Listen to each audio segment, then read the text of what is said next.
Bismillahirrahmanirrahim. Assalamualaikum warahmatullahi wabarakatuh. Selamat pagi, salam semangat untuk kita semua. Perkenalkan, saya Henry Setiawan, dosen program studi D3 Keperawatan Stikes Muhammadiyah Ciamis. Dalam video kali ini, saya ingin berbagi mengenai beberapa mata kuliah yang pernah saya ampu selama saya bertugas di program studi D3 Keperawatan Stikes Muhammadiyah Ciamis. Beberapa mata kuliah yang pernah saya ampu, yang pertama ada ilmu biomedik dasar, kemudian patofisiologi, ilmu keperawatan medikal bedah 1, ilmu keperawatan medikal bedah 2, wirausaha dalam keperawatan, ilmu dasar keperawatan, keperawatan jiwa, dan metodologi penelitian dalam keperawatan. Namun tentu pada saat ini saya tidak mungkin untuk membahas semua mata kuliah tersebut, saya hanya ingin nanti memberikan salah satu contoh bagaimana saya dalam mengajar mata kuliah patofisiologi.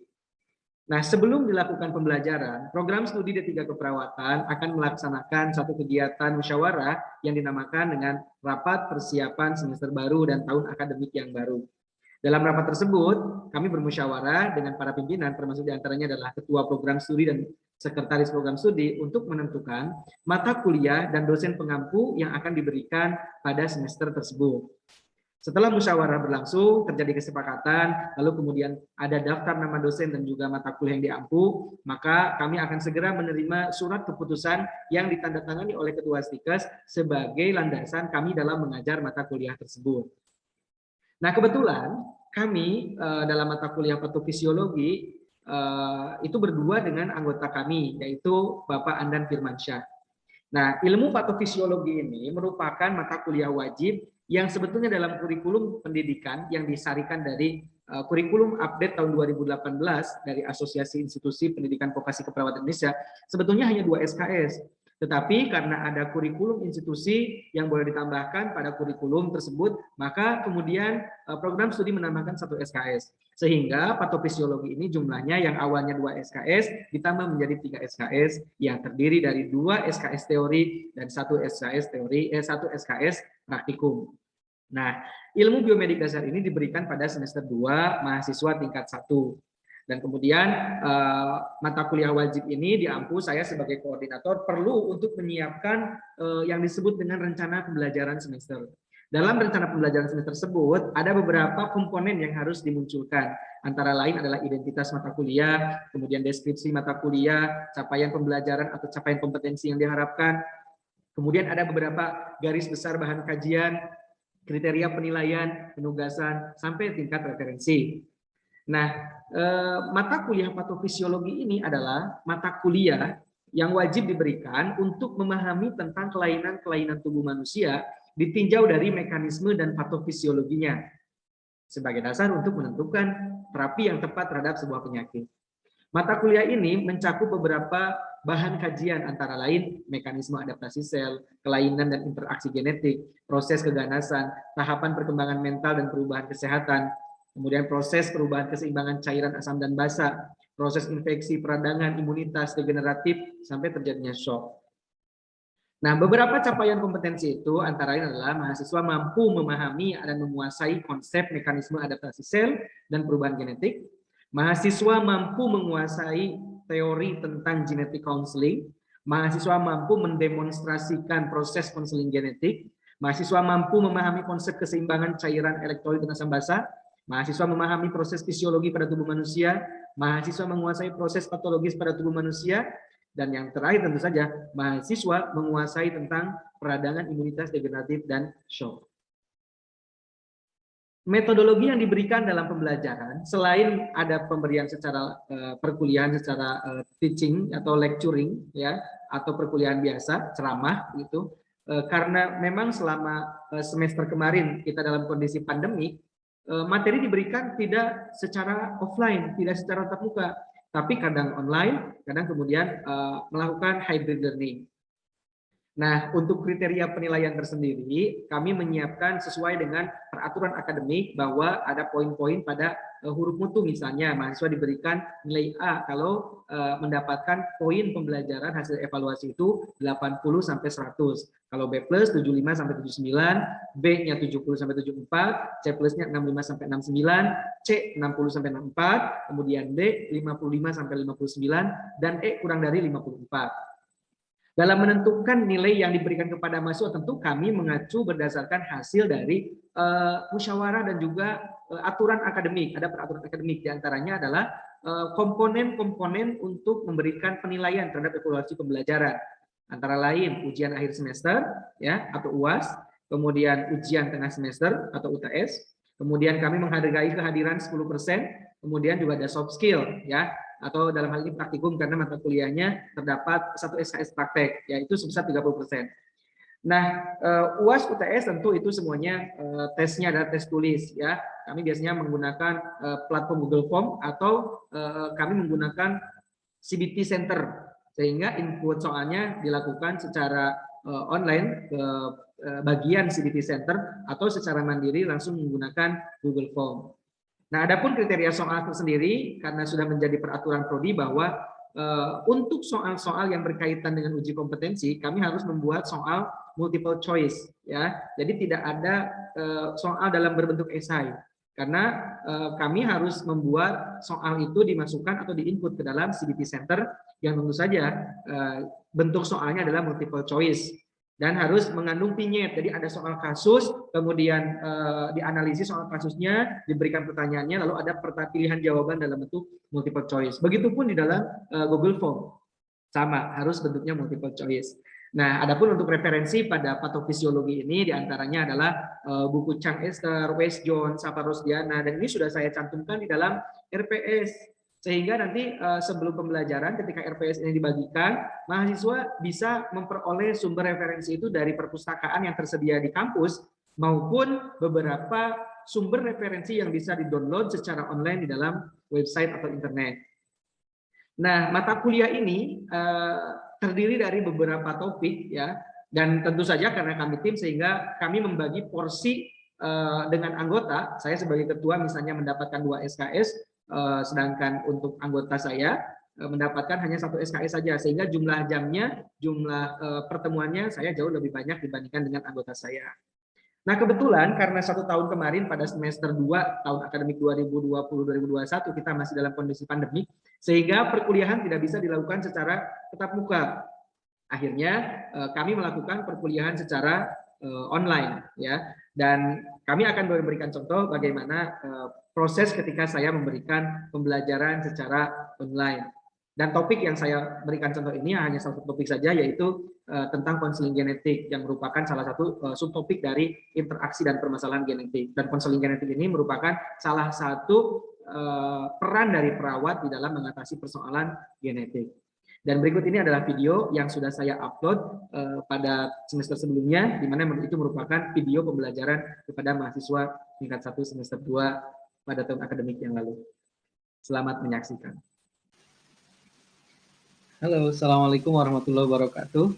Selamat pagi, salam semangat buat mahasiswa di 3 keperawatan tingkat 1 yang saat ini sudah hampir menyelesaikan mata kuliah patofisiologi. Nah, teman-teman sekalian, sesuai dengan apa yang sudah kita rencanakan bahwa materi terakhir kali ini kita akan membahas mengenai praktik genetik counseling.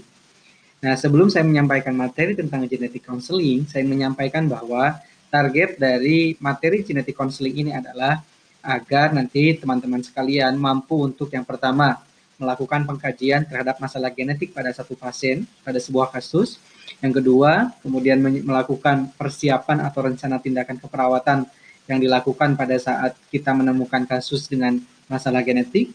Kemudian yang ketiga, melakukan praktik konseling genetik kepada pasien secara langsung.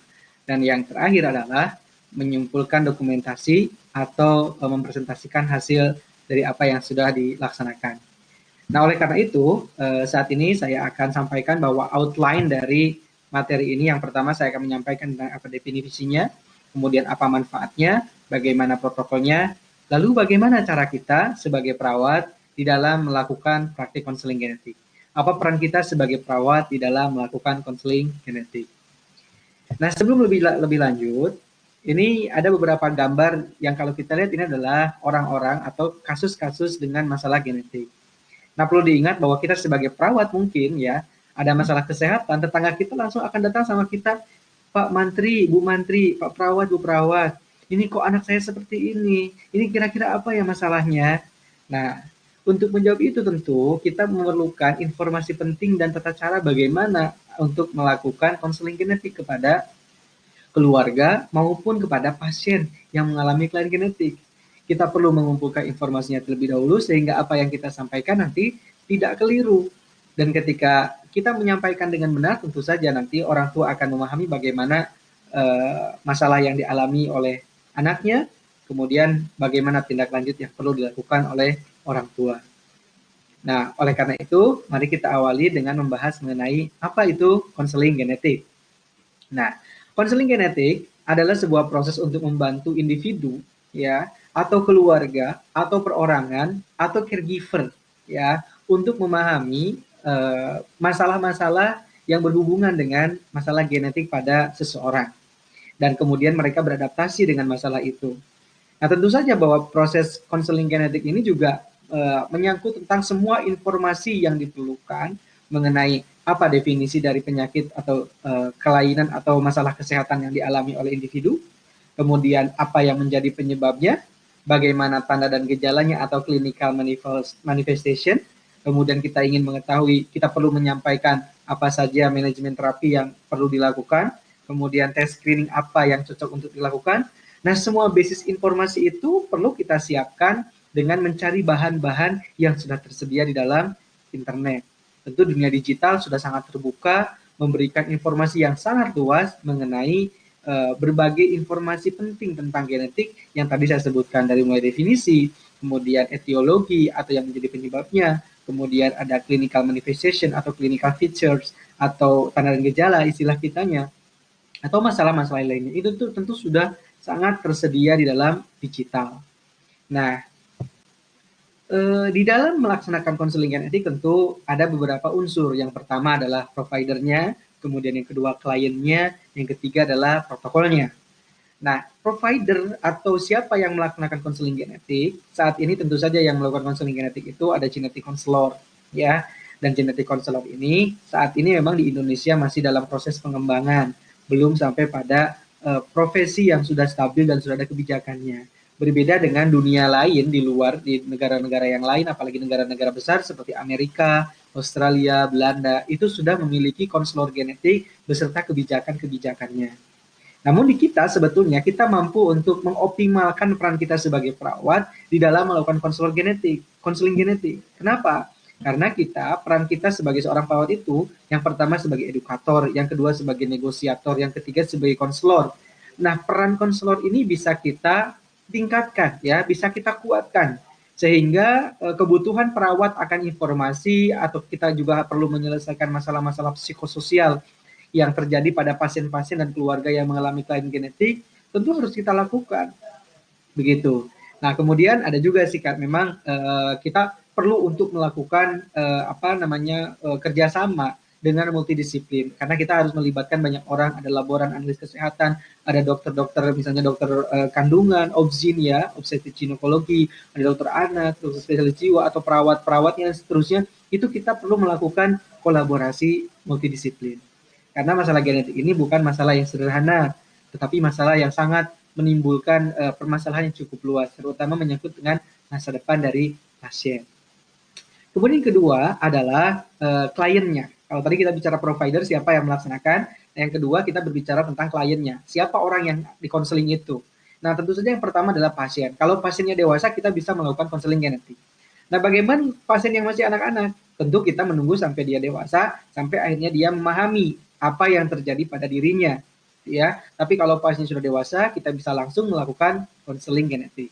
Yang kedua, parents, keluarga. Keluarga juga penting untuk memahami, sehingga tidak muncul stigma-stigma negatif terhadap kondisi anak, sehingga atau dalam hal ini tidak hanya keluarga tapi caregiver ya, bukannya parents, caregiver itu kan banyaknya, mungkin kalau di daerah kita, budaya-budaya kita mungkin paman, bibi, kemudian nenek, kakek itu adalah caregiver yang merupakan support system dari keluarga yang bisa menunjang terhadap kesehatan dari klien. Nah, yang ketiga adalah couples ya. Couples ini tentu saja pasangan. Kenapa pasangan ini perlu dilakukan konseling genetik? Apalagi dengan orang-orang dalam satu riwayat keluarga punya masalah genetik ya. Jadi kalau dalam satu keluarga, terutama dalam 3 generasi ya, neneknya, kakeknya, kemudian pamannya, bibinya, dari ayah ibunya, mengalami ada keturunan masalah dengan masalah genetik, tentu bagi orang yang akan menikah dengan latar belakang riwayat seperti itu dalam keluarganya, perlu untuk dilakukan konseling genetik. Misal, dalam satu keluarga, misalnya anaknya paman atau anaknya bibi itu mengalami thalassemia beta mayor. Nah, tentu ini perlu ketika kita tahu bahwa thalassemia beta mayor itu adalah penyakit yang diturunkan secara otosomal resesif. Artinya orang yang dengan thalassemia itu bisa dipastikan bahwa generasi kedua orang tuanya itu memiliki gen pembawa sifat penyakit atau yang disebut dengan carrier. Nah, seandainya ada anggota keluarga yang mengalami seperti itu, tentu ketika kita pun nanti akan menikah, ya, tentu ada yang disebut dengan premarital screening, perlu untuk melakukan pemeriksaan, ya, pemeriksaan apakah kita ini membawa gen penyakit thalassemia beta mayor atau tidak. Nah, kalau misalnya kita memiliki gen itu, pastikan bahwa pasangan kita, calon suami, calon istri yang akan menjadi pendamping hidup kita itu dia juga bukan carrier. Kenapa? Karena kalau carrier menikah dengan carrier, ya, artinya seorang laki-laki yang memiliki gen penyakit tapi dia dalam kondisi sehat, menikah dengan seorang perempuan yang dengan kondisi yang sama, ya, dia sehat tapi dia juga membawa penyakit atau sama-sama carrier, maka sangat mungkin bahwa nanti generasi berikutnya akan mengalami sakit thalassemia beta mayor. Kemungkinannya kan bisa sampai 20% ya, walaupun 50%-nya carrier, kemudian yang 20% lagi sehat. Nah, itu adalah unsur-unsur. Dan tadi mengingat bahwa salah satu di antara yang melakukan konseling genetik itu adalah perawat, maka di dunia sudah ada sebetulnya organisasi profesinya, namanya ISOG, International Society of Nursing Genetic, ya, atau misalnya ada lagi di tempat lain yang disebut dengan Association of Genetic Nurse and Counselor atau American Genetic Nurse Counselor. Ini merupakan beberapa profesi keperawatan yang memiliki kredensial dengan konseling genetik dan itu bisa berfokus memberikan asuhan keperawatan kepada pasien maupun keluarga yang mengalami kelainan genetik. Kemudian juga tadi seperti yang sudah saya sampaikan bahwa genetik counseling ini merupakan salah satu dunia baru setelah Human Genome Project yang sudah saya jelaskan sebelumnya di tahun 2001 sudah selesai, ya. Dan Genetic Nursing Credential Commission ini sudah ada di dunia, di antaranya GCN, kemudian APNG. Ini merupakan kredensial bagi seorang perawat yang sudah menyelesaikan pendidikan non gelar, ya, atau non degree, kemudian mengambil spesialistik di dalam genetic counseling, maka kemudian berhak mendapatkan GCN atau APNG, ya. Ini tentu di Indonesia masih belum ada, tetapi kita kalau ingin concern di sana, kemudian bisa bekerja di dunia global, gitu ya, maka kita perlu untuk mengambil kredensial ini. Nah, apa manfaatnya? Nah, yang pertama ada yang disebut dengan manfaat-manfaat yang diperoleh dari konseling genetik itu adalah better understanding. Yang kedua adalah peace of mind. Yang ketiga, intervention at early stage. Yang keempat adalah right testing. Yang kelima, making decision. Ini adalah manfaat-manfaat yang akan diperoleh bagi seorang patient, ya, klien atau keluarga, parent atau family. Better understanding tentu saja karena kita akan memberikan informasi penting yang cukup lengkap tentang masalah genetik yang dialami oleh pasien, maka pasien, individu, keluarga, atau orang tua itu akan memperoleh informasi yang tepat sehingga mereka memahami apa yang terjadi dengan masalah genetik pada individu. Yang kedua, peace of mind. Tentu saja kadang-kadang, ya apalagi di Indonesia, muncul stigma-stigma negatif pada pasien-pasien yang mengalami gangguan genetik. Misal pada pasien Down syndrome. Sudah muncul penelitian yang menyebutkan bahwa orang-orang yang terkena Down syndrome itu mengalami stigma negatif dari masyarakat sekitar, diantaranya itu adalah malapetaka, azab dari Tuhan, dan lain sebagainya. Padahal kan ini sebetulnya adalah masalah kesehatan yang sama dengan masalah kesehatan yang lainnya. Cuman perbedaannya ini masalahnya genetik dan berdampak pada kesehatan organ-organ tertentu. Misalnya dengan pasien Down syndrome, ini ada masalah pada kromosom 21 gitu ya, misalnya ada trisomi. Nah, itu kan yang menjadi penyebab bagaimana intellectual disability terjadi. Munculnya penurunan kemampuan intelektual pasien. Dan ini tentu saja sebetulnya adalah masalah kesehatan yang mungkin bagi sebagian orang ini dianggap aneh gitu ya, sehingga muncul stigma negatif. Nah, dengan adanya konseling genetik, kita bisa mendesain atau meng-create community support atau social support sehingga tidak terjadi stigma negatif itu. Dan ini tentu saja nanti akan menimbulkan ketenangan bagi parent atau bagi caregiver yang memberikan perhatian atau memberikan perawatan kepada anak yang mengalami gangguan atau kelainan genetik. Yang ketiga, intervention at an early stage. Ya, tentu saja ini kalau misalnya ya orang-orang dengan kelainan genetik, misalnya diantaranya adalah autism ya, karena autism itu banyak ya. Nah, autism ini kan bisa dilakukan yang disebut dengan cognitive behavioral therapy saat ini ya. Kita mungkin tidak bisa untuk memperbaiki bagaimana bagaimana intelektual dan lain sebagainya, tetapi pada kasus-kasus autism dilakukan dengan cognitive behavioral therapy lebih awal, itu akan jauh lebih bagus dan kita tentu saja akan mengoptimalkan perkembangannya, walaupun mungkin tidak bisa seperti orang-orang normal seperti yang lainnya. Nah, yang keempat adalah right testing, artinya tes yang paling tepat yang mana, ya. Misal kasus yang paling umum masalah genetik di Indonesia adalah masalah kelainan darah, diantaranya adalah thalassemia. Ini kasusnya terus meningkat, dan untuk menghindari agar itu tidak terjadi, tentu kita perlu untuk melakukan screening atau testing, ya. Karena carrier screening ini akan membantu untuk menurunkan prevalensi dari thalassemia. Oleh karena itu, dengan adanya konseling genetik ini nanti pasien akan mendapatkan informasi kira-kira tes yang paling tepat apa yang harus dilakukan. Nah, yang terakhir tentu saja untuk membuat decision ya, making decision. Untuk membuat kesimpulan atau keputusan apa yang akan dilakukan setelah mendapatkan informasi mengenai masalah kesehatan, terutama masalah genetik. Apakah akan segera untuk memiliki anak berikutnya atau nanti anaknya harus dilakukan prenatal diagnostik dan lain sebagainya. Ini adalah making decision. Termasuk diantaranya tadi misalnya ada pasien Down syndrome, kita perlu untuk memberikan informasi sekolah yang tepat, ya, karena mungkin sekolahnya sekolah inklusif gitu ya, sekolah yang melayani siswa-siswa yang berkebutuhan khusus gitu ya. Nah, oleh karena itu kita perlu untuk menyiapkan konseling genetik ini dengan baik, sehingga nanti manfaat-manfaat yang diperoleh baik pada pasien maupun keluarga bisa diperoleh oleh mereka. Nah, setelah memahami ini, tentu bahwa konseling genetik ini akan sangat membantu kepada pasangan, terutama kepada wanita. Ya, siapa saja mereka yang punya rencana untuk memiliki anak atau kehamilan pada kehamilan berikutnya. Misalnya, anak pertamanya mengalami Down syndrome. Nah, mungkin dia akan mengalami kekhawatiran apakah nanti anak berikutnya juga akan Down syndrome. Nah, ini perlu diberikan penjelasan yang disebut dengan recurrent risk. Kita harus menghitung kira-kira berapa persen kemungkinan mereka akan mengalami atau mendapatkan kelainan anak pada generasi berikutnya dengan Down syndrome. Ya. Nah, ini juga perlu dilakukan karena pada trimester ketiga misalnya, trimester kedua itu sudah mulai bisa dilakukan pemeriksaan. Apakah nanti pada kehamilan berikutnya anaknya adalah anak yang sehat atau anak yang berisiko mengalami penyakit genetik seperti kakaknya yang sudah lahir gitu ya. Nah, kemudian siapa lagi yang boleh untuk dilakukan konseling genetik? Yaitu orang-orang yang ingin tahu ya, terutama yang prenatal diagnosis tadi ya.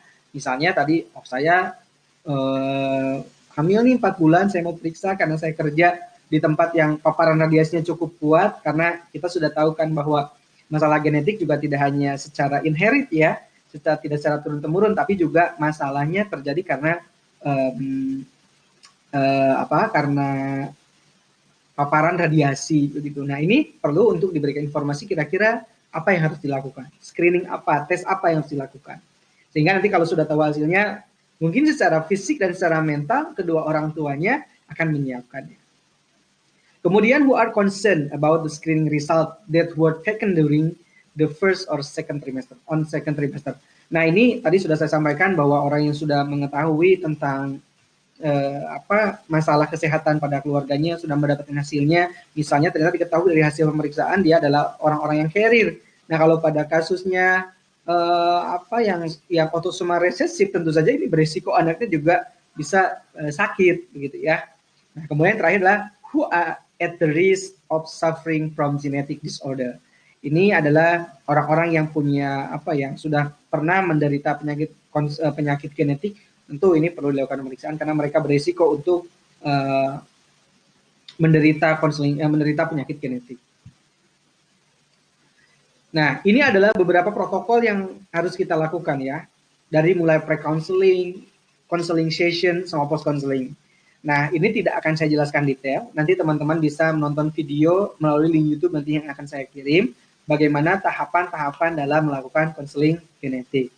Dan kalau kita lihat dari mulai pre-counseling, counseling session, sama post-counseling, ini merupakan satu kesatuan yang tidak bisa dipisahkan. Karena counseling genetik itu tidak hanya bisa dilakukan satu kali, ya.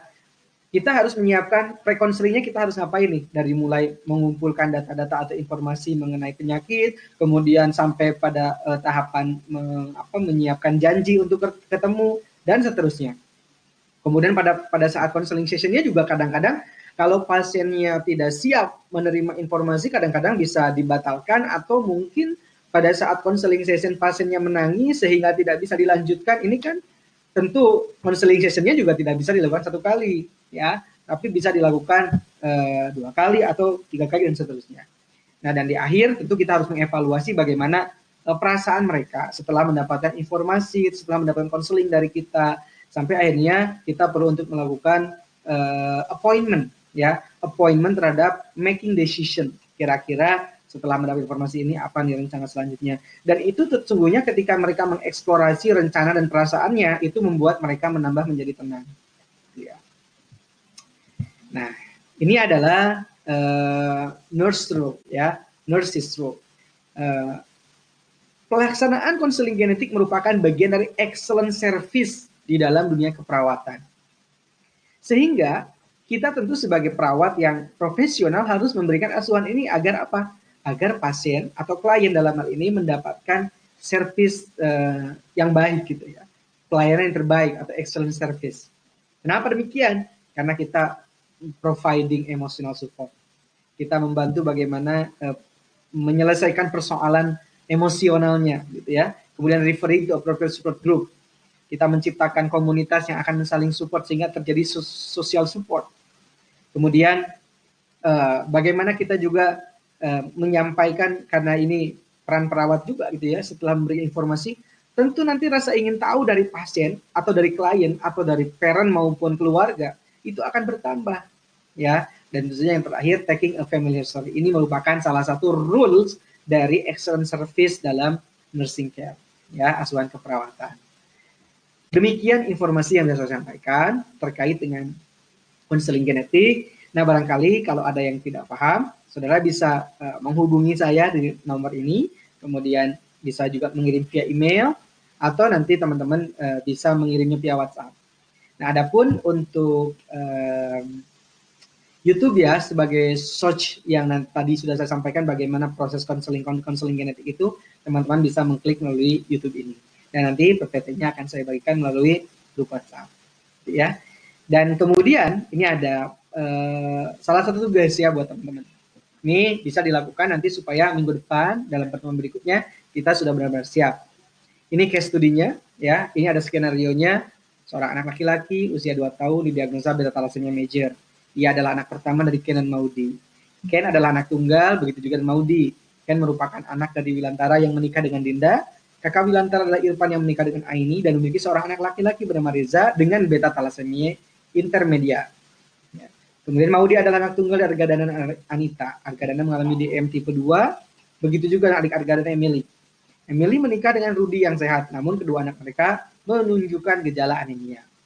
Ini adalah masalah. Ya, tentu saya nanti akan bertanya mengenai bagaimana melihat persoalan ini, sampai akhirnya teman-teman perlu menyiapkan apa yang harus dilakukan, bagaimana proses konseling genetiknya, sampai akhirnya melakukan dokumentasi keperawatan. Nah, semua petunjuk ini nanti sudah disampaikan dalam PowerPoint, nanti teman-teman silakan baca. Demikian yang bisa saya sampaikan, terima kasih. Assalamualaikum warahmatullahi wabarakatuh.